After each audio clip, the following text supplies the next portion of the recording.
সাধারণ নাগরিকদের সুরক্ষায় গুম বিরোধী আন্তর্জাতিক সনদে সই করল বাংলাদেশ।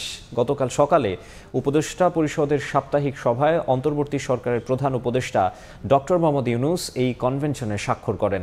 একে ঐতিহাসিক মুহূর্ত বলে আখ্যা দেন তিনি। পরে বন ও পরিবেশ বিষয়ক উপদেষ্টা সৈয়দা রিজওয়ানা হাসান বলেন, নিখোঁজ ব্যক্তিদের তালিকা করা হবে। বিশ্লেষকরা বলছেন, মানবাধিকার লঙ্ঘনের বিচারের উদ্যোগ প্রশংসনীয়। গত ১৬ বছরে বাংলাদেশের মানুষের এক আতঙ্কের নাম গুম খুন। বরাবরই গুমের ঘটনা এক অমীমাংসিত রহস্যে ঘেরা। ক্ষমতায় টিকে থাকতে রাষ্ট্রীয় প্রতিষ্ঠানগুলোকে যথেচ্ছ ব্যবহার করে শেখ হাসিনা সরকার। ৫ আগস্ট পতনের পর একে একে প্রকাশ পেতে থাকে আয়নাঘরের রোমহর্ষক কাহিনী।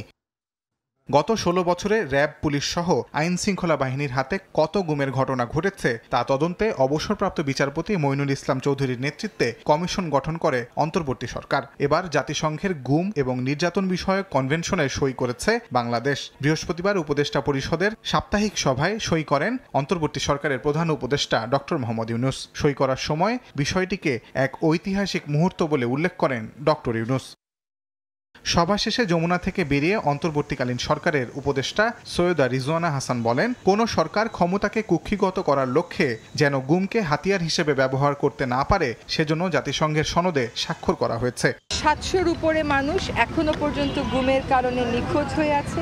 কেউ কখনো নিজের ক্ষমতা কুক্ষিগত করতে কোনো বাহিনীকে দিয়ে, কোনো পদ্ধতির মাধ্যমে কোনো নাগরিকদেরকে গুম করতে না পারে, তার জন্য এই কনভেনশনটা আমরা স্বাক্ষর করেছি এবং এইটার ব্যাপারে প্রয়োজনীয় আইনি সংস্কার আমরা গ্রহণ করব। বিশেষজ্ঞরা মনে করেন, মানবাধিকার লঙ্ঘনের এমন নৃশংসতার বিরুদ্ধে রাষ্ট্রের উদ্যোগ প্রশংসনীয়। গুম বিষয়ে আন্তর্জাতিক চাপ এড়াতে এই সনদে আগে স্বাক্ষর করেনি শেখ হাসিনা সরকার।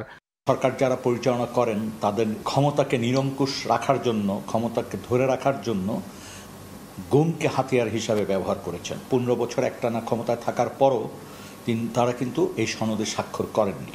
কারণ এই সনদে স্বাক্ষর করার মধ্য দিয়ে আন্তর্জাতিকভাবে জবাবদিহিতার আলোকে আসতে হতো তাকে।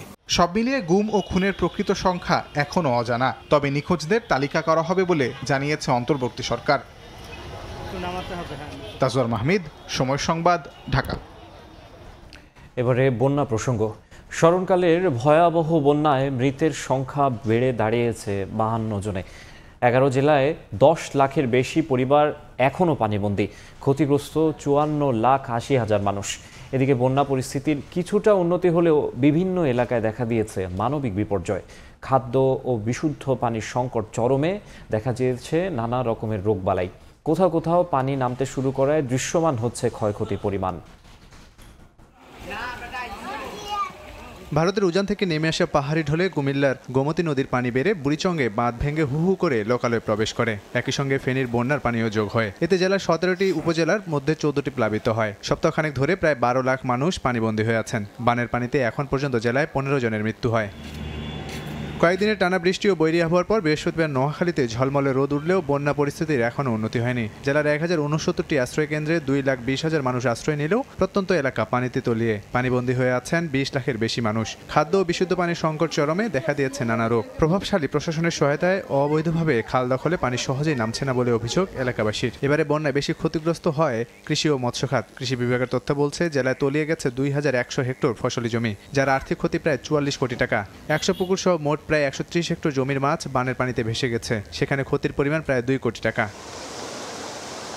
ভারতের ত্রিপুরা রাজ্যের আকস্মিক পাহাড়ি ঢলে প্লাবিত হয় ব্রাহ্মণবাড়িয়ার সীমান্তবর্তী উপজেলা কসবা এবং আখাউড়ার ৭৩টি গ্রাম। এতে আখাউড়া উপজেলার তীব্র স্রোতে ৪৩০টি পুকুরের মাছ ভেসে যায়। পাহাড়ি ঢলে প্রাণ হারায় বিভিন্ন খামারের ৬৫টি গরু, ৯৫টি ছাগল, ১৫টি ভেড়া এবং বিভিন্ন খামারে থাকা ৬,০০০-এরও বেশি হাঁস মুরগি। এছাড়াও ১৯ কিলোমিটার কাঁচা রাস্তা এবং ৬ কিলোমিটার আধা পাকা সড়ক সহ ১১টি ব্রিজ কালভার্ট ক্ষতিগ্রস্ত হয়। এছাড়াও কসবা উপজেলাতেও ব্যাপক ক্ষয়ক্ষতি হয়। হাঁস মুরগি, মাছের খামার ভেসে যাওয়া সহ ২৫ কিলোমিটার কাঁচা সড়ক এবং ২০ কিলোমিটার আধা পাকা সড়ক ক্ষতিগ্রস্ত হয়। লাবিব হাসান, সময় সংবাদ। নোয়াখালীতে কমতে শুরু করেছে বন্যার পানি, তবে এখনও পানিবন্দী আছে প্রায় ৩৫ লাখ মানুষ। এই বিষয়ে বিস্তারিত জানাতে বেগমগঞ্জে আছেন রিপোর্টার সাইফুল্লাহ কামরুল। সরাসরি চলে যাচ্ছি তার কাছে। স্মরণকালের ভয়াবহ বন্যায় নোয়াখালীর প্রায় ২০ লক্ষ মানুষ গত ৭ দিন পানিবন্দী হয়ে আছে। নোয়াখালীর বেগমগঞ্জ, সেনবাগ, সোনাইমুড়ি, সাতকিল এবং সদর কবিরহাট কোম্পানিগঞ্জের এই মানুষগুলো এখনো আশ্রয় কেন্দ্রে রয়েছে। গত 2 দিন বৃষ্টি না হলেও এখানে মানুষগুলো এখনো আশ্রয় কেন্দ্র থেকে বাড়ি ফেরার মতো কোনো অবস্থা হয়নি। নোয়াখালীর বেগমগঞ্জ থেকে লক্ষ্মীপুরের যে সড়কটি রয়েছে আমানতপুরে, সেখানে এখনো যান চলাচলের কোনো ব্যবস্থা নেই। সেখানে রাস্তার 2 পাশে এখনো পানি কমেনি, যার কারণে নোয়াখালীর সাথে লক্ষ্মীপুরের সড়ক যোগাযোগ বিচ্ছিন্ন হয়ে রয়েছে। নোয়াখালীর কোম্পানিগঞ্জের ধানশেখ ইউনিয়নে গতকালকে আমরা যেটি দেখেছি যে নোয়াখালী খাল 325 কোটি টাকা ব্যয়ে যে খাল খনন করা হয়েছে, সেই খালটি ব্যক্তি বিশেষ স্বার্থে, বিশেষ করে স্থানীয় সড়ক ও বাংলাদেশ আওয়ামী লীগের সাবেক সাধারণ সম্পাদক ওবায়দুল কাদেরের ভাই এবং তার ভাগিনার মাছের প্রজেক্টের কারণে সেই খালটি নির্ধারিত স্থানে না কেটে অন্য স্থানে কাটার কারণে সেখানে একটি আড়ে বাঁধ দেওয়া হয়েছে। সেই বাঁধের কারণে যেটাকে স্থানীয়ভাবে দানশিলিক ইউনিয়নের 9 নম্বর ওয়ার্ডের রিক্সাওয়ালার বাজার বলা হয়, সেই বাজার যে বাঁধটি আছে সেই বাঁধটি না কাটার কারণে নোয়াখালীর পানি কমতেছে না। এইদিকে ওই বাঁধের এই পাশের যে উজানের যে মানুষগুলো আছে তারা এই বাঁধ কাটার জন্য গত বুধবার সেখানে যায়। সে ওইদিকে বাঁধের ওই পাশে বাটিতে যারা আছে তারা সেই বাঁধ না কাটার জন্য ওদের উপরে হামলা চালায়। এদিকে দুই পক্ষ মুখোমুখি অবস্থা রয়েছে, যে কোনো সময় এই বাঁধ কাটাকে নিয়ে এখানে রক্তক্ষয়ী সংঘর্ষের আশঙ্কা রয়েছে। সেই বাঁধের না কাটলে এই নোয়াখালীর পানি আগামী 1 সপ্তাহ কমে কিনা সেটা বলার অপেক্ষা রাখে না। এছাড়া নোয়াখালীতে যে আগামী 1 তারিখের যে পূর্ণিমার জোয়ার রয়েছে, সেই জোয়ারে কিন্তু নোয়াখালী আরো বেশি বন্যা আক্রান্ত হওয়ার সম্ভাবনা রয়েছে। এইখানকার যে আশ্রয় কেন্দ্রগুলো আছে সেই আশ্রয় কেন্দ্রগুলোতে প্রায় 2 লক্ষ মানুষ এখন পানিবন্দী আছে। তারা বাড়িতে যাওয়ার কোনো ব্যবস্থা নেই। এখানকার রাস্তাঘাট সবগুলো বিলীন হয়ে আছে। নোয়াখালীর সকলগুলো শিক্ষা প্রতিষ্ঠান, উচ্চ বিদ্যালয়, প্রাথমিক বিদ্যালয়, মাধ্যমিক বিদ্যালয় এবং মাদ্রাসাগুলো এখন অস্থায়ী আশ্রয় কেন্দ্র হিসাবে বসা হচ্ছে। এখানে লোকজনের রোগ দিন দিন বৃদ্ধি পেয়েছে। প্রতিদিনে এখানকার মানুষগুলো এখানে বিভিন্ন রোগে আক্রান্ত হয়েছে। এখানকার জেনারেল হাসপাতালে আসনের সাথে কয়েক গুণ বেশি রোগী রয়েছে। এখানে চিকিৎসা ব্যবস্থা অনেকটা ব্যাহত হয়েছে। এই ছিল নোয়াখালীর বেগমগঞ্জ থেকে আমার কাছে বন্যার সর্বশেষ তথ্য। নোয়াখালীর বেগমগঞ্জ থেকে বন্যা পরিস্থিতির সবশেষ খবর শুনছিলেন। এদিকে চট্টগ্রামে বন্যায় ক্ষতি 1000 কোটি টাকা ছাড়িয়েছে। মিরসরাই, সীতাকুণ্ড সহ 16 উপজেলায় কৃষিতে 400 আর মৎস্য খাতে ক্ষতি 290 কোটি টাকা। 5 জনের মৃত্যু, পাশাপাশি ভেঙে গেছে 70 কিলোমিটার সড়ক। এখন ঘুরে দাঁড়ানোর চেষ্টা বানভাসী মানুষের। অনিক বিশ্বাসের ক্যামেরায় শফিকুল আলমের প্রতিবেদন। স্মরণকালের ভয়াবহ বন্যায় চট্টগ্রামে ডুবেছে ঘরবাড়ি, রাস্তাঘাট ও শিক্ষা প্রতিষ্ঠান। 16টি উপজেলার মধ্যে ফটিকছড়ি, হাটহাজারী, সীতাকুণ্ড ও মিরসরাই সহ 11টি উপজেলাবাসী বেশি ক্ষতিগ্রস্ত হয়েছে। পানিবন্দী হন 2.5 লাখের বেশি মানুষ। নষ্ট হয় ফসলি জমি, ভেসে গেছে মাছের ঘের। মানে কিচ্ছু নাই, অসহায় ঘর দুয়ার, গরু গোতান, ক্ষেত পাথর, শ্বাসকর সব কিনাম কাছে কি অসহায় হয়ে গেছে মানুষ। এখানে অনেক বাড়িঘর ভেঙে গেছে, থাকার মতো কোনো জায়গায় নেই। খেতে খাওয়া মানুষ যারা আছে তাদের কিছুই নয়, সম্পূর্ণ গৃহ হারা হয়ে গেছে। পানি নামার সঙ্গে সঙ্গে স্পষ্ট হচ্ছে ক্ষয়ক্ষতির পরিমাণ। জেলা কৃষি সম্প্রসারণ অধিদপ্তরের তথ্য মতে 1,53,000 হেক্টর জমির ফসল নষ্ট হয়েছে। ক্ষতির পরিমাণ আনুমানিক 394 কোটি টাকা। লাল শাক, পালং শাক এগুলো যদি আগাম শাকসবজির বীজ কৃষকদের দিতে পারি তো ওটাও কৃষকরা উপকৃত। অথবা আমাদের সরিষার বীজ, এরপরে সরিষার বীজ, আমাদের মাসকালাই আছে বা মুগের বীজ বা ভুট্টার বীজ, এগুলো যদি কৃষকদের দিতে পারি আগাম, এতে আমরা আমাদের কিছুটা ক্ষতিটা পোষায় নিতে পারবো। জেলা মৎস্য অফিস বলছে বন্যায় ছোট বড় 16,864টি মৎস্য খামার, পুকুর ও দিঘি ক্ষতিগ্রস্ত হয়েছে। 16,000 মেট্রিক টন মাছ ও 14 লক্ষ পোনা ভেসে গেছে। ক্ষতির পরিমাণ 290 কোটি টাকা। সবচেয়ে বেশি ক্ষতি হয় মিরসরাই, মুহুরী প্রজেক্ট ও হালদা। সেখানে চলছে মাছ ধরার হিড়িক। 16,864টা আপনার পুকুর অথবা দিঘি অথবা বিভিন্ন জলাশয় যেখানে মাছ চাষ হয় সেগুলো ক্ষতিগ্রস্ত হয়েছে। এই ক্ষতিগ্রস্ত পুকুর দিঘির আয়তন প্রায় 5,541 হেক্টরের মতো। বন্যায় বিভিন্ন জেলায় আনুমানিক 50 থেকে 70 কিলোমিটার পিচডালা ও ইটের সড়ক ক্ষতিগ্রস্ত হয়। মৃত্যু হয় 5 জনের। শফিকুল আলম, সময় সংবাদ, চট্টগ্রাম। শেখ হাসিনা ও ওবায়দুল কাদের সহ 52 জনের বিরুদ্ধে আরও একটি মামলা হয়েছে আন্তর্জাতিক অপরাধ ট্রাইব্যুনালে। এই নিয়ে সাবেক প্রধানমন্ত্রীর বিরুদ্ধে ১০০তম মামলা হলো। নতুন মামলায় আসামির তালিকায় রয়েছেন ৩২ জন সিনিয়র সাংবাদিক। ৫ আগস্ট রাজধানীর শ্যামলীর রিং রোডে গুলিতে নিহত কলেজ শিক্ষার্থী নাসিব হাসান রিয়ানের বাবা বৃহস্পতিবার এই অভিযোগ দায়ের করেন। অভিযুক্তের তালিকায় আরও রয়েছেন অধ্যাপক জাফর ইকবাল, মেজবাহ কামাল এবং অবসরপ্রাপ্ত বিচারপতি শামসুদ্দিন চৌধুরী মানিক। দুনিয়াতে আমি বিচারের জন্য আমার বাবা কোথাও ফরিয়াদ করিনি, তাই আজকে আমি দেশবাসীর কাছে, জাতির কাছে এই বিচারের জন্য আমি স্বর্ণাপন্ন হয়েছি। গত ৫ আগস্ট শেখ হাসিনার সরকারের পতনের দিনে পুলিশের গুলিতে নিহত হন কলেজ শিক্ষার্থী নাসিব হাসান রিয়ান। ছেলে হত্যার বিচার চেয়ে আদালতে কাঁদলেন সরকারি চাকরিজীবী বাবা। রাত বুকে এখানে গুলি করে, এখান থেকে গুলি ভেদ করে পিছন দিকে বাইর হয়ে যায়, তার মাথায় এই ঠিক কানের নিচে এখানে গুলি করে, এখান থেকে গুলি ভেদ করে বাইর হয়ে যায় এবং আরেকটা গুলি ডাইন সাইডে বুকের ডাইন পাথর দিয়ে বেরিয়ে ভিতর দিয়ে বেরোয় না, ওটা হলো ছিঁড়ে উপরের দিক দিয়ে বাইর হয়ে যায়। অন্যায়কারী অন্যায় সহকারী উভয় অপরাধী। আমি তার বাবা হিসেবে আমি যদি আজকের এই বিচারটার দাবি না করি, তাহলে কাল কিয়ামতের ময়দানে আমাকে সে আসামির কাঠগড়ায় দাঁড় করাবে। বৃহস্পতিবার রিয়ান হত্যার ঘটনায় আন্তর্জাতিক অপরাধ ট্রাইব্যুনালের তদন্ত সংস্থায় 52 জনকে অভিযুক্ত করে মামলা হয়েছে। এই মামলায় প্রধান আসামি করা হয়েছে শেখ হাসিনা, ওবায়দুল কাদের, সাবেক স্বরাষ্ট্রমন্ত্রী আসাদুজ্জামান খান কামাল সহ তৎকালীন মন্ত্রিসভা এবং পুলিশের ঊর্ধ্বতন বেশ কয়েকজনকে। মানবতা বিরোধী অপরাধ বা গণহত্যার ক্ষেত্রে যদি কেউ উস্কানি দেয় অথবা সহায়তা করে, তাহলে তারা কিন্তু মূল অপরাধীরা যে শাস্তি পাবে, এই উস্কানিদাতারাও একই শাস্তি পাবে। ৩ আগস্ট প্রধানমন্ত্রীর সঙ্গে বৈঠক করে আন্দোলনে দমন পীড়ন চালানোর উস্কানি দেয় আসামির তালিকায় রাখা হয়েছে শ্যামল দত্ত, ফরিদা ইয়াসমিন, ইকবাল সোবহান চৌধুরী সহ ২ ডজনেরও বেশি সিনিয়র সাংবাদিককে। এছাড়া অধ্যাপক জাফর ইকবাল, মেজবাহ কামাল, নিঝুম মজুমদার এবং অবসরপ্রাপ্ত বিচারপতি শামসুদ্দিন চৌধুরীকেও রাখা হয়েছে আসামির তালিকায়। আইনজীবী জানান, তদন্তে অভিযোগ প্রমাণিত না হলে বাদ যাবে আসামির তালিকা থেকে। বেশ কয়েকজন সাংবাদিকের প্রশ্নে প্রধানমন্ত্রী উত্তেজিত হয়ে এই ছাত্র জনতাকে, আন্দোলনরত ছাত্র জনতাকে রাজাকারের বাচ্চা, রাজাকারের নাতিপুতি এই জাতীয় কথাবার্তা বলে তাদের উপরে গণহত্যা চালানোর জন্য উনি উস্কানি দেন। সে কারণে সে সকল সাংবাদিক, মিডিয়াকর্মী এবং সুশীলদেরকেও এই মামলা আসামি করা হয়েছে। ছাত্র জনতার আন্দোলনে গণহত্যা এবং হেফাজতের শাপলা চত্বরের গণহত্যার তদন্ত চেয়ে এখন পর্যন্ত আন্তর্জাতিক অপরাধ ট্রাইব্যুনালের তদন্ত সংস্থায় অভিযোগ জমা পড়েছে ৮টি। আফজাল হোসেন, সময় সংবাদ, ঢাকা। আমানতকারীদের পাওনা পরিশোধ করতে এস আলম গ্রুপের সম্পদ বিক্রির পাশাপাশি বিদেশে পাচার করা অর্থ ফেরত আনার উদ্যোগ নিতে হবে, এমন পরামর্শ দিয়েছেন অর্থনীতিবিদরা। তাদের মতে অর্থ লোপাটকারীরা তাদের সম্পদ মূল্য অতি মূল্যায়িত করে দেখায়, তাই সম্পদ বিক্রি করে ঋণ পরিশোধ করা সম্ভব হবে না। হয়তো সতর্কবাণী আমরা দিতে পারি আপনাদের মাধ্যমে যে এস আলম গ্রুপের সম্পদ যদি কেউ না কিনে, সেটাকে নিয়ে হয়তো লিগ্যাল চ্যালেঞ্জ হবে। এই সম্পদগুলো আমাদের ডিপোজিটরদের টাকা ফেরত দেওয়ার জন্য আমরা ব্যবহার করতে চাই। বক্তব্য পরিষ্কার, এস আলম গ্রুপের সম্পদ উদ্ধার করে তা আমানতকারীদের পাওনা পরিশোধ করতে চান বাংলাদেশ ব্যাংকের গভর্নর। আইনগত প্রসেস ফলো করতে হবে, বেআইনিভাবে তো করা যাবে না। কিন্তু প্রশ্ন উঠেছে, এস আলম গ্রুপের যে সম্পদ রয়েছে তা বিক্রি করে কি আমানতকারীদের পাওনা পরিশোধ করা সম্ভব হবে?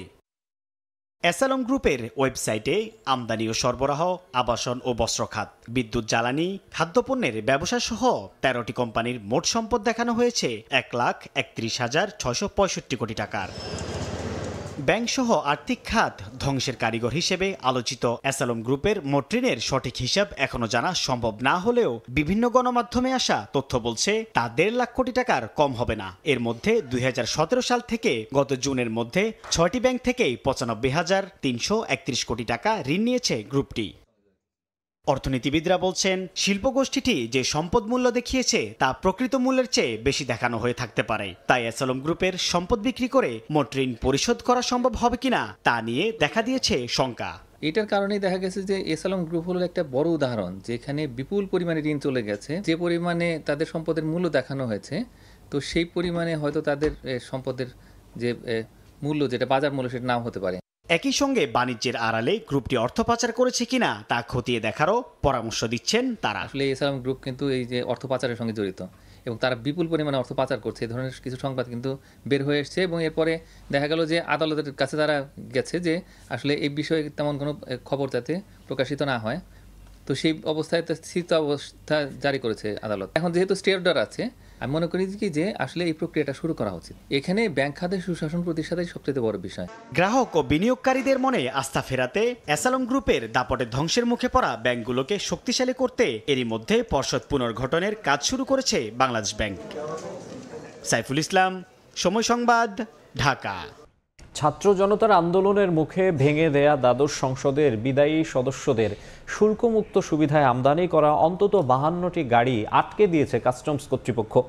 অবশ্য জুলাই মাসেই উত্তপ্ত পরিস্থিতি আঁচ করতে পেরে সাকিব আল হাসান, ফেরদৌস সহ 7 সাবেক এমপি তাদের গাড়ি ছাড়িয়ে নিয়েছেন। এ ধরনের আরও 4টি গাড়ির জন্য ছাড়পত্র জমা পড়লেও কাস্টমস ক্লিয়ারেন্স না পাওয়ায় ডেলিভারি নিতে পারেনি। চট্টগ্রাম বন্দরের শেডে পড়ে থাকা মূল্যবান এসব গাড়ির ভবিষ্যৎ নিয়ে সৃষ্টি হয়েছে জটিলতা। শাখাউত টিপুর ক্যামেরায় বিস্তারিত জানাচ্ছেন কমল দে।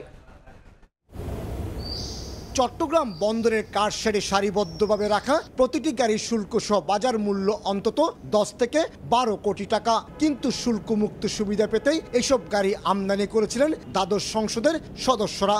অর্থাৎ শুল্ক না দিয়ে নামমাত্র মূল্যে আমদানি করে গাড়ির মালিক হওয়ার সুযোগ ছিল তাদের। তবে ছাত্র জনতার আন্দোলনের মুখে সংসদ সদস্য পদ চলে যাওয়ায় এসব গাড়ি আর ছাড় করছে না কাস্টমস কর্তৃপক্ষ।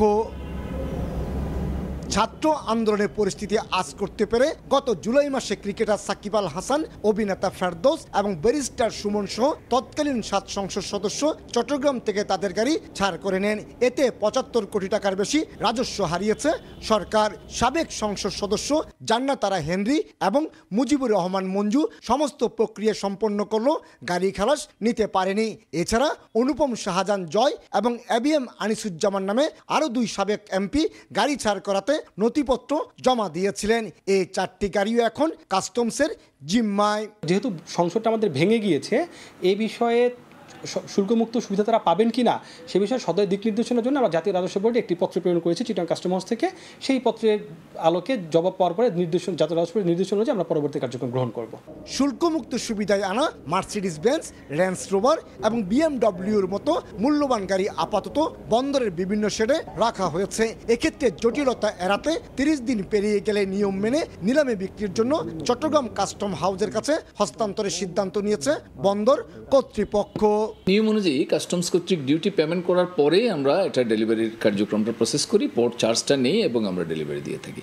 আর কেউ যদি ডেলিভারি নেওয়ার জন্য না আসে তাহলে আমরা 30 দিন পরে ইউজুয়ালি আমরা অকশন হ্যান্ডওভার করে দিই বাই পেপার। এর আগে পর্যটন সুবিধায় আনা 100 কোটি টাকা মূল্যের 108টি গাড়ি বারবার নিলাম আহ্বান করেও বিক্রি করতে পারেনি চট্টগ্রাম কাস্টম হাউস। স্ক্র্যাপ হিসেবেও এখন এসব গাড়িকেও কিনছে না।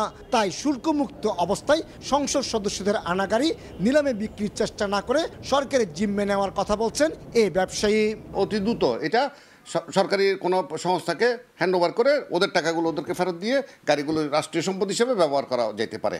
কোনো অবস্থাতেই অকশনে যাতে গাড়িগুলো না যায়।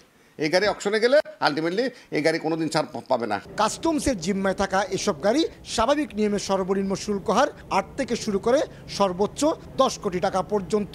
অথচ এই টাকা পরিশোধ না করে গাড়ির মালিক হওয়ার সুবিধা পেয়ে আসছিলেন আওয়ামী লীগ সরকারের সংসদ সদস্যরা। আমদানি করা এ ধরনের গাড়ি নিয়ম বহির্ভূতভাবে অন্যজনের কাছে বিক্রির অভিযোগও অনেক সাবেক সংসদ সদস্যের বিরুদ্ধে। 8 কোটি টাকা মূল্যের গাড়ি মাত্র 4 লাখ টাকা শুল্ক পরিশোধ করে ছাড় করে নিয়ে গেছেন একজন সংসদ সদস্য। সাম্প্রতিক সময়ের ঘটনা এটি। এ ধরনের অসংখ্য সংসদ সদস্য মহামূল্যবান গাড়ি এনে ফেলে রেখেছে চট্টগ্রাম বন্দরের কার শেডে, কিন্তু এখন তাদের এমপি পদ নেই। তবে এই গাড়ির ভবিষ্যৎ কী হবে তা নির্ধারণ করবে জাতীয় রাজস্ব বোর্ড। চট্টগ্রাম বন্দরের কার শেড থেকে কমল দে, সময় সংবাদ। ছাত্র জনতার আন্দোলনের মুখে সরকার পতনের পর টাঙ্গাইলের বিভিন্ন ইউনিয়ন পরিষদের চেয়ারম্যানরাও আত্মগোপনে। এতে পরিষদের স্বাভাবিক কার্যক্রম মুখ থুবড়ে পড়েছে। সব ধরনের সেবা থেকে বঞ্চিত হচ্ছেন সাধারণ মানুষ। তবে চেয়ারম্যানের অনুপস্থিতিতে উপজেলা নির্বাহী কর্মকর্তা প্রয়োজনীয় ব্যবস্থা নেবেন বলে জানিয়েছেন স্থানীয় সরকারের উপপরিচালক। কাদির তালুকদারের তথ্য ও রাশেদ খানের ছবিতে রিপোর্ট। ইউনিয়ন পরিষদের চেয়ারম্যান না থাকায় প্রতিদিনই সেবা নিতে এসে ফিরে যাচ্ছেন সেবা প্রত্যাশীরা। গত ৫ আগস্ট বৈষম্য বিরোধী শিক্ষার্থীদের আন্দোলনের মুখে পদত্যাগ করে দেশ ছাড়তে বাধ্য হন সাবেক প্রধানমন্ত্রী শেখ হাসিনা। এরপর থেকেই টাঙ্গাইল জেলা আওয়ামী লীগের শীর্ষ নেতা ও বিভিন্ন ইউনিয়নের আওয়ামী লীগ সমর্থিত চেয়ারম্যানরা আত্মগোপনে চলে যান। সদর উপজেলার ঘারিন্দা, কাতুলি, দাইন্না, পোড়াবাড়ি, ছিলিমপুর, দেলদুয়ার উপজেলার পাথরাইল, ভুয়াপুর উপজেলার অর্জুনা, ফলদা, গোবিন্দাসী, অলুয়া, গাবসারা ও নিকরাইল ইউনিয়ন সহ জেলার বেশ কয়েকটি ইউনিয়ন পরিষদের চেয়ারম্যানরা পলাতক। এতে সেবা থেকে বঞ্চিত হচ্ছেন সাধারণ মানুষ। জন্ম নিবন্ধন, চেয়ারম্যানের সার্টিফিকেট, তারপর আপনার আরো যেগুলা প্রয়োজন এগুলো সেবা পাইতেছেন, এগুলো সেবা আমরা বঞ্চিত হইতেছি। ওনার জন্য জনগণ সেবা পাচ্ছে না। আমরা চাই যে দ্রুত এই ইউনিয়নের নির্বাচন দিয়ে জনগণ যাতে সেবা পায়। 5 তারিখের পর থেকে তারে পরিষদে অনেকে দেখে না, অনেকে আমাদের কাছেও যায় যে চেয়ারম্যানের প্রয়োজন। তবে জনপ্রতিনিধিদের অনুপস্থিতিতে সংশ্লিষ্ট উপজেলা নির্বাহী কর্মকর্তা যাবতীয় সবকিছু সামলাবেন বলে জানালেন স্থানীয় সরকারের উপপরিচালক। যে ক্ষেত্রে সমস্যা হবে সেগুলো যদি উপজেলা নির্বাহীদের জানায় তারা আইন অনুযায়ী ব্যবস্থা নেবে। টাঙ্গাইলের 12টি উপজেলায় ইউনিয়ন রয়েছে 119টি, যার মধ্যে বেশিরভাগ ইউনিয়নেই চেয়ারম্যানরা আত্মগোপনে। সময় সংবাদ, টাঙ্গাইল। জাতীয় ক্রীড়া পরিষদের দোকান বরাদ্দের সেকেলে নীতির কারণে বছরে শত কোটি টাকা রাজস্ব হারাচ্ছে সরকার, অথচ তার সুবিধা ঠিকই নিচ্ছে দোকান বরাদ্দ পাওয়া অসাধু ব্যক্তিরা। শুধু বঙ্গবন্ধু স্টেডিয়ামেই এই সুবিধা নিচ্ছে 80% বেশি। বিষয়টি জানার পরও অদৃশ্য কারণে কোনো ব্যবস্থা নিচ্ছে না জাতীয় ক্রীড়া পরিষদ। এস এম ইকবালের রিপোর্ট। মোট 21টি খাতে রাজস্ব আদায় করে জাতীয় ক্রীড়া পরিষদ, যার মধ্যে উল্লেখযোগ্য আয় আসে এনএসসির স্থাপনাগুলোর দোকান ভাড়া থেকে। তবে এই জায়গাতেই বছরের পর বছর ধরে চলছে শুভঙ্করের ফাঁকি। রাজধানীতে থাকা এনএসসির বিভিন্ন স্টেডিয়াম এবং কমপ্লেক্সে দোকান সংখ্যা 1074টি, যেখান থেকে গেল অর্থ বছরে জাতীয় ক্রীড়া পরিষদের আয় 7,30,73,000 টাকা। এতগুলো দোকান থেকে ভাড়া বাবদ আরও বেশি অর্থ আসার কথা থাকলেও আসছে সামান্যই। কিন্তু কেন? বিষয়টি অনুসন্ধানে নামে সময় সংবাদ। শুধুমাত্র ঢাকার বঙ্গবন্ধু স্টেডিয়াম থেকে যে চিত্র উঠে আসে তাতেই চক্ষু চড়ক গাছ। জাতীয় এই স্থাপনায় ক্রীড়া পরিষদের বরাদ্দকৃত দোকান সংখ্যা 297। প্রতি স্কোয়ার ফিটে এনএসসি ভাড়া নেয় নিচতলার জন্য 26 টাকা 70 পয়সা আর দোতলার জন্য 22 টাকা 23 পয়সা। সেই হিসেবে 400 স্কোয়ার ফিটের দোকানটির ভাড়া আসে 10,680 টাকা। কিন্তু এই দোকানে দিচ্ছেন কত? এগুলো দেখে অন্যান্য মার্কেটের তুলনায় প্রায় দ্বিগুণ ভাড়া এই জায়গাটা। মোটামুটি আমাদের দেখা গেছে এটা তো আসলে প্রায় আপনার 1.5 লক্ষ টাকার কাছাকাছি ভাড়া আছে। সোজা অঙ্ক মেলাতে গিয়ে জটিল পরিস্থিতি, গোজামিল দেওয়ার সুযোগ নেই। তাই ঘটনার আরো ভেতরে যেতে চাই। ক্রীড়া পরিষদ থেকে দোকান বরাদ্দের তালিকা সংগ্রহ করতেই সমীকরণ পরিষ্কার। বঙ্গবন্ধু স্টেডিয়ামের 9 নম্বর দোকানটি জাতীয় ক্রীড়া পরিষদ বরাদ্দ দিয়েছে মোহাম্মদ মোস্তফা কামাল গঙের কাছে, কিন্তু এই দোকানের প্রোপাইটারশিপে আছে কাজী আব্দুল ওয়াহাবের নাম। ইস্টার্ন মার্কেটে তো 80% দোকানই ভাড়া। দেখা গেছে অনেক মালিক এই জায়গায় আপনার একজনের হাতে তার নাই এই জিনিসটা। যেভাবে নিয়ে যার কাছ থেকে অনেকে দেখা যায় আত্মীয় স্বজনের মাধ্যমে রিলেশন হয়ে একটু কমে ভাড়াটা নিতে পারে, বা দ্বিতীয় তৃতীয় পক্ষ হলে আরেকটু বেশি হয়। সাম্প্রতিক বিভিন্ন পরিস্থিতির কারণে ব্যবসার অবস্থা খুব একটা ভালো না, কিন্তু দোকান বরাদ্দ পাওয়া নামধারী এই ব্যবসায়ীদের অবস্থা রমরমা। ঘরে বসেই তাদের অ্যাকাউন্টে ঢুকছে লাখ লাখ টাকা। এবার অঙ্ক মিলিয়ে নেবার পালা। এই হিসেবে জাতীয় ক্রীড়া পরিষদের দোকান ভাড়া বাবদ আয় হওয়ার কথা বছরে প্রায় 200 কোটি টাকার কাছাকাছি, কিন্তু এনএসসি রাজস্ব আদায় করছে মাত্র 7 কোটির আশেপাশে। বঙ্গবন্ধু স্টেডিয়ামের নাকের ডগায় বসে বছরের পর বছর মোটা অঙ্কের অর্থ হাতছাড়া হওয়ার খবর নিশ্চয়ই অজানা নয় এনএসসি কর্মকর্তাদের, কিন্তু তারা নির্বিকার। এই বিষয়ে কথা বলতে গেলেও গণমাধ্যম উপেক্ষা করেন ক্রীড়া পরিষদ সচিব আমিনুল ইসলাম। তবে সাবেক এনএসসি পরিচালকের দাবি, কর্মকর্তারা সুবিধা নিচ্ছেন, তাই প্রয়োজনীয় পদক্ষেপ নিতে এত অনীহা। কেন দোকান ভাড়া বাড়ায়নি, কেন আমার 30 টাকা ভাড়া করতে হলো? এটা কি আগে যারা ছিল তারা জানতো না? নিশ্চয়ই জানতো। তারা কোনো হয়তো আমি জানি না, হয়তো কোনো সুবিধা নিয়ে তাদের এই দোকানদার সমিতিকে সুবিধা দিয়েছে। অরিজিনাল মালিক সঙ্গে আমাদের এনএসসির চুক্তি, কিন্তু ওরা করে কি আরেকটা চুক্তি করে সাবনেটের সঙ্গে, সেই পয়সাটা সে পায়। মানে বিজনেস না করে কিন্তু পাচ্ছে। শুধু স্থায়ী দোকান নয়, বঙ্গবন্ধু স্টেডিয়ামের ভ্রাম্যমাণ টং দোকান, এমনকি পার্কিং ইজারা নিয়েও আছে অনিয়মের অভিযোগ। এইসব ক্ষেত্র থেকে আরও বেশি রাজস্ব আদায়ের সুযোগ থাকলেও তা উপেক্ষিত দিনের পর দিন। এস.এম. ইকবাল, সময় সংবাদ, ঢাকা। সকালের সময় শীর্ষ সংবাদগুলো জানিয়ে দিচ্ছে আরেকবার। এবং বন্যার পানি কমতে শুরু করলেও লক্ষ্মীপুর, নোয়াখালী, ফেনীতে মানবিক বিপর্যয়, দুর্গত এলাকায় সুপেয় পানির সংকট। চট্টগ্রামে কৃষিতে 400 আর মৎস্য খাতে 290 কোটি টাকা ক্ষতি। এই ছিল সকালের সময়ে, সঙ্গেই থাকুন সময়ের।